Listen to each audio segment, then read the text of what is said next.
Hi అండి, good evening. So shift 1కి సంబంధించి ఇంకొక మ్యాథ్స్ కోసం చూస్తే question number 24, I think question number 24 చూస్తే the general solution of the differential equation dy by dx equals to 1 plus y square whole by 1 plus x square. So dy by dx equals to 1 plus y square whole by 1 plus x square.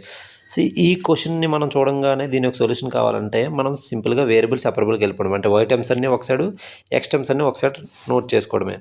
Why terms అన్నీ ఒక side note చేయాలంటే ఏం చేస్తామండి, 1 plus y squareని left hand side తీసుకొస్తే ఏమవుతుందండి, 1 divided by 1 plus y square ఉంటుంది. ఇక్కడ 1 divided by 1 plus y square ఉంటుంది ఇంటూ dy ఉంది, ఈక్వల్స్ టు dxని రైట్ హ్యాండ్ సైడ్ తీసుకెళ్తే 1 by 1 plus x square into dx. So ఇప్పుడు మనకు y టర్మ్స్ అన్నీ ఒక పక్క, x టర్మ్స్ అన్నీ ఒక పక్క ఉన్నాయి కాబట్టి సింపుల్గా దీన్ని ఏం చేస్తామండి, ఇంటిగ్రేషన్ చేస్తే మనకి కావాల్సిన జనరల్ సొల్యూషన్ వస్తుంది. ఇప్పుడు మన ఇంటిగ్రేషన్స్లో ఇది basic formula, integral of 1 by 1 plus x squareకి ఏం ఫార్ములా అవుతుందండి, tan inverse x. Similarly integral of 1 by 1 plus y square dy అవుతుందంటే tan inverse y.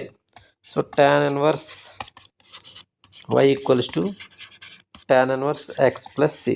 So tan inverse x అవతల తీసుకొస్తే ఏమవుతుందండి, tan inverse y minus tan inverse x equals to c. ఇది మనకి given ఆప్షన్లో అయితే కనిపిస్తుందండి ఈ ఫార్మాట్.